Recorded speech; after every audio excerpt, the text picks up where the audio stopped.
মধ্যপ্রাচ্যে যুদ্ধের আগুন ছড়িয়ে পড়ছে দিন দিন। যুক্তরাষ্ট্রের সাম্প্রতিক হামলায় উত্তপ্ত হয়ে উঠেছে গোটা ইরান। বিশ্ব রাজনীতির নাট্যমঞ্চে এটি এক নতুন মোড়, যেখানে তেহরান ও মস্কোর বন্ধুত্বপূর্ণ সম্পর্ক এবার আরও ঘনিষ্ঠ হতে চলেছে সামরিক সহযোগিতার মোড়কে। এমন পরিস্থিতিতে রুশ প্রেসিডেন্ট ভ্লাদিমির পুতিনের সাহায্য চেয়ে এক জরুরি চিঠি পাঠিয়েছেন ইরানের সর্বোচ্চ নেতা আয়াতুল্লাহ আলী খামেনি। ইরানের একজন উচ্চপদস্থ কর্মকর্তা এ তথ্য জানিয়েছেন। খামেনির দেওয়া চিঠি নিয়ে রাশিয়ায় পৌঁছেছেন ইরানের পররাষ্ট্রমন্ত্রী আব্বাস আরাগচি। ইতিমধ্যেই চিঠিটি রুশ পররাষ্ট্রমন্ত্রী সের্গেই ল্যাভরভের নিকট হস্তান্তর করা হয়েছে। খবর রয়টার্সের। সূত্রের বরাত দিয়ে প্রতিবেদনে বলা হয়েছে, ইরান চায় ইসরায়েল ও মার্কিন হামলার বিরুদ্ধে আরও কিছু করুক পুতিন। যদিও খামেনি কেমন সহায়তার কথা জানিয়েছেন সে বিষয়ে বিস্তারিত কিছু জানায়নি সূত্রটি। এদিকে সোমবার বৈঠকে আব্বাস আরাগচিকে পুতিন বলেছেন, ইরানের বিরুদ্ধে আগ্রাসন ভিত্তিহীন।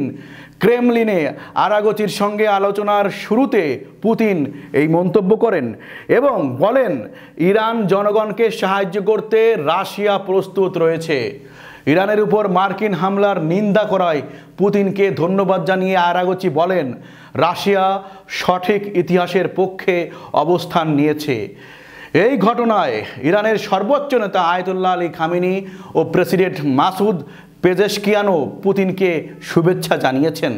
এর আগে ইরানের পারমাণবিক স্থাপনায় যুক্তরাষ্ট্রের হামলাকে আন্তর্জাতিক আইনের সুস্পষ্ট লঙ্ঘন বলে মন্তব্য করেছেন রাশিয়ার পররাষ্ট্র মন্ত্রণালয় রোববার এক বিবৃতিতে এই মন্তব্য করেছেন বলে জানিয়েছেন আল জাজিরা। বিবৃতিতে বলা হয়, একটা সার্বভৌম রাষ্ট্রের ভূখণ্ডে ক্ষেপণাস্ত্র ও বোমা হামলা চালানোর দায়িত্বজ্ঞানহীন সিদ্ধান্ত, যে যুক্তি দেওয়া হোক না কেন, আন্তর্জাতিক আইন, জাতিসংঘ সনদ, জাতিসংঘ নিরাপত্তা পরিষদের প্রস্তাবগুলোর সুস্পষ্ট লঙ্ঘন এই হামলা। বিবৃতিতে আরও বলা হয়, আমরা আগ্রাসনের বিরুদ্ধে আহ্বান জানাচ্ছি। চলমান পরিস্থিতিকে রাজনৈতিক ও কূটনৈতিক পথে ফিরিয়ে নেওয়ার উপযুক্ত পরিবেশ তৈরিতে প্রচেষ্টা বাড়ানোর উপর জোর দিচ্ছি।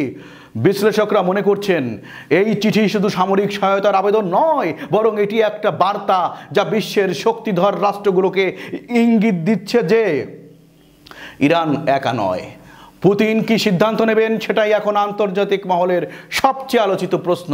তবে এটুকু নিশ্চিত, এই চিঠির পর মধ্যপ্রাচ্যের সংকট আরও শুধুমাত্র আঞ্চলিক পর্যায়ে সীমাবদ্ধ থাকছে না, তা ধীরে ধীরে রূপ নিচ্ছে এক বৈশ্বিক শক্তি প্রদর্শনের মঞ্চে। তো বন্ধুরা, এই ছিল আজকের প্রতিবেদন। আমাদের প্রতিবেদন যদি আপনাদের ভালো লেগে থাকে তাহলে ছোট্ট একটা রিকোয়েস্ট, আমাদের ইউটিউব চ্যানেলটি সাবস্ক্রাইব করবেন এবং ফেসবুক একটি পেজ আছে, সেটি ফলো দিয়ে আমাদের সঙ্গেই থাকবেন। শীঘ্রই নতুন আরেকটি প্রতিবেদন নিয়ে আপনাদের সামনে হাজির হব। ততক্ষণ ভালো থাকুন, সুস্থ থাকুন এবং আমাদের সাথেই থাকুন। ধন্যবাদ সবাইকে।